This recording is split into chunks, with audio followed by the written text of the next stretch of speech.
Olá, pessoal do sétimo ano. Vamos continuar aí o módulo Formações Abertas. Nós já falamos da Caatinga, agora nós vamos focar aí no bioma Pampa, tá? Nós vamos falar então um pouquinho mais a respeito das suas características aí desse bioma. Bom, inicialmente a gente tem lá algumas características gerais. O Pampa também pode ser chamado de Campos Sulinos, né? Na verdade, é um bioma que se estende lá na região sul do Brasil e que pega a Argentina, Uruguai e o estado do Rio Grande do Sul, tá? Então, ele é exclusivo do Rio Grande do Sul. Com relação à paisagem, é isso que aparece na imagem, né? Que é uma paisagem típica do Pampa. Nós vamos ter ali, ó, o predomínio, né, de vegetação rasteira, como as gramíneas, ou seja, gramas, plantas rasteiras, ou seja, de pequeno porte, arbustos e raras árvores de pequeno porte. Tá? Então, normalmente é uma vegetação mais plana, mais baixa. Tá? E também e por causa disso a gente tem muito vento lá, né?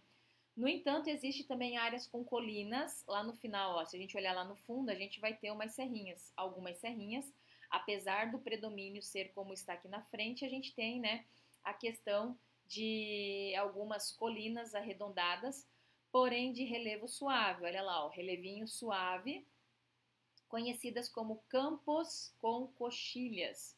Encontram-se no topo das serras da região norte do Rio Grande do Sul e em algumas áreas de transação aí com a mata de araucária. Por quê?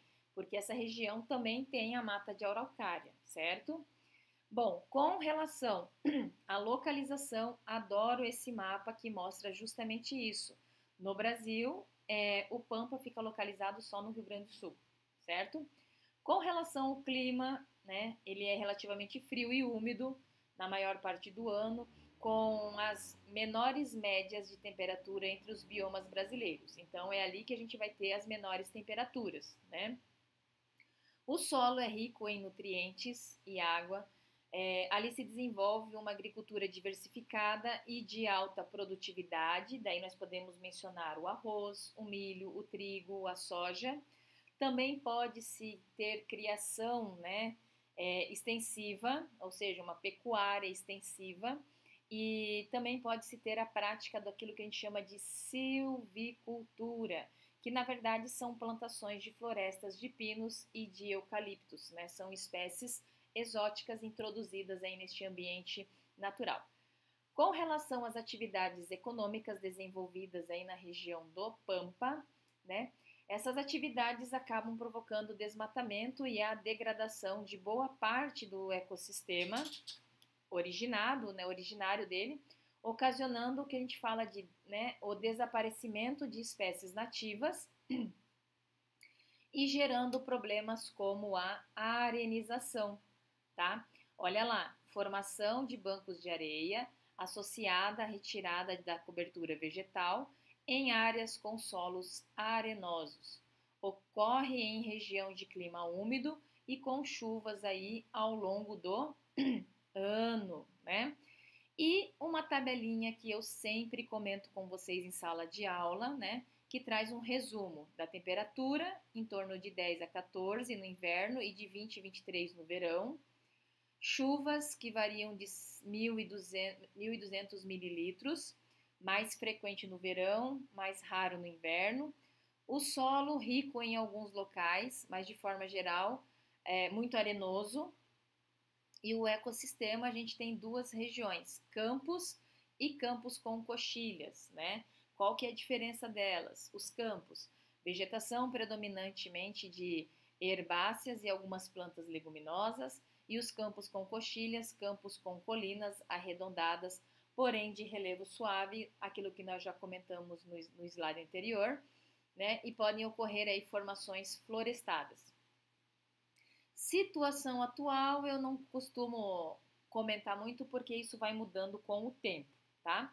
Na sequência a gente tem o tópico fauna e flora, né?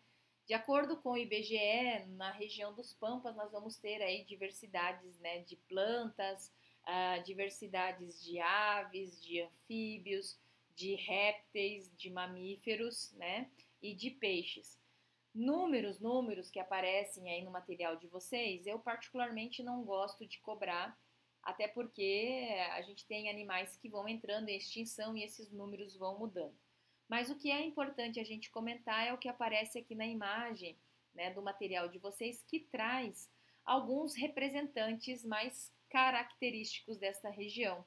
O primeiro aqui, então, é o gato malheiro, que vive em áreas do pampa onde o capim é alto, local propício para encontrar sua presa predileta, que nada mais é do que o perdiz, né? Perdiz. Pode medir entre 60 centímetros e 1 metro de comprimento, né? Depois nós temos ali ao lado a planta, né, a erva mate, que é famosa por ser cultivada aí para produzir o típico chá quente, né, consumido aí pelos gaúchos, o famoso chimarrão, que pode atingir aí em torno de 5 metros de altura.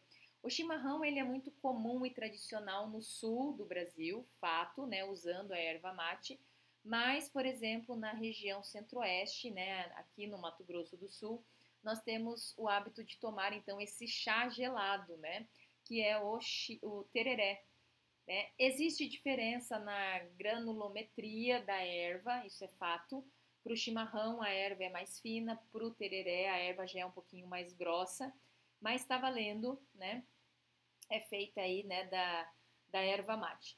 Daí nós temos aqui, ó, uma gramínea, né? As gramíneas são muito comuns nessa região. O gênero em particular é o stipa, que formam tufos aí bastante altos e são utilizados em decoração. Bacana, né? Podem atingir até 70 centímetros de altura. Daí nós temos o perdiz, que é o pratinho preferido aqui, ó, né? Deste animalzinho que a gente viu agora há pouco. O perdiz do pampa é uma ave que tem como comportamento ficar imóvel em situações de risco, né, dificultando a sua localização no meio dos capins e pode medir em torno de 38 centímetros de comprimento. Aí nós vamos vir aqui para esta planta, o ibérico ou erva de São João. É uma planta de flores amarelas, né? Que além de ser usadas em ornamentação, é bastante consumida na forma de chá. Olha que legal, né? Então, mais uma planta utilizada aí na forma de chá.